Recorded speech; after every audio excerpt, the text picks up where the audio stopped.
Hello friend, welcome back to my channel. কেমন আছেন বন্ধুরা সবাই? আশা করছি সবাই অনেক ভালো আছেন। তো আমি চলে এসেছি আপনাদের সঙ্গে নতুন আরও একটা দারুণ রেসিপি নিয়ে। শীত চলে যাচ্ছে আর এরকম রেসিপি হবে না, এটা কি করে হয়? তো দেখে নিন বন্ধুরা কিভাবে কি রান্না করছি, সবটাই আজ আপনাদের সঙ্গে শেয়ার করব। তো ফার্স্ট আমি নিয়ে নিয়েছি এখানে আমার বাড়ির লোক অনুযায়ী পরিমাণ মতো আটা, তার মধ্যে দিয়ে দিলাম স্বাদ মতো একটু লবণ। এরপর আমি কি করলাম, সাইডে আটাটাকে মেখে নিচ্ছি। আর এখানে আমি একটা আগে থেকেই বেশ প্রায় 500-র ওপরে 750-র মতো আমি মটরশুঁটি আমি ছাড়িয়ে নিয়েছি। ছাড়িয়ে নিয়ে যে বীজ যেটা আর কি মটরশুঁটি, তো সেটা একটা মিক্সি জারের মধ্যে নিয়ে নিচ্ছি। এটা নিয়ে নেওয়ার পরে আমি এর মধ্যে বেশ কিছু জিনিস দিয়ে দেবো।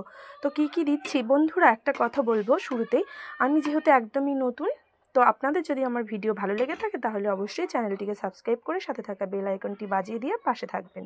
এখানে আমি মটরশুঁটির সঙ্গে নিয়ে নিলাম একটু আদা কুচি, আর নিয়ে নিচ্ছি কয়েকটা লঙ্কা, ঝাল ঝাল লঙ্কা নিয়ে নিয়েছি। আর শেষে একটু টমেটো দিয়ে আমি এটা সুন্দর একটা পেস্ট রেডি করে নিলাম।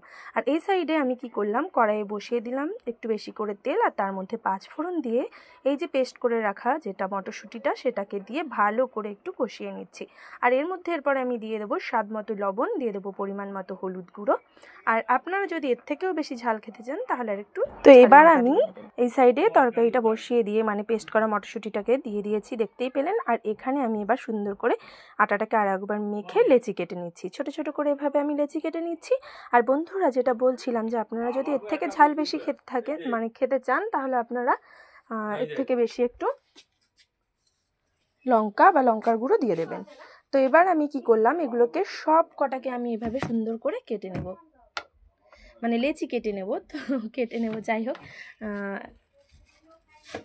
তো লেচি কেটে নিয়েছি। আর এখানে যেটা করলাম দেখুন, মটরশুঁটিটা একদম শুকনো শুকনোও নয় আর একদম নরম নয়, এরকম মিডিয়ামভাবে করে নিয়ে তারপরে এগুলোকেও আমি ছোট ছোট লেচি কেটে নিচ্ছি, তাহলে আমার সুবিধা হবে। এটা রেডি হচ্ছে পুর।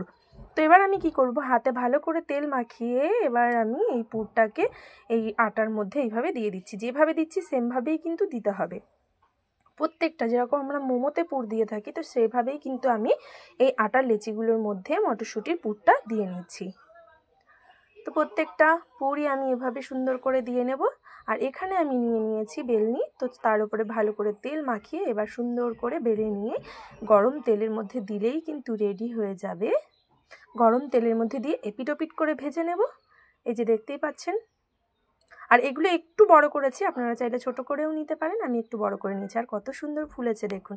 তো ফাইনালি রেডি হয়ে গেল মটরশুঁটির কচুরি, আর তার সঙ্গে ছিল আলুর দম আর মিষ্টি। তো কেমন লাগলো বন্ধুরা আমার ভিডিওটা অবশ্যই জানিয়ে পাশে থাকবেন, আর ধন্যবাদ আমার ভিডিও দেখার জন্য।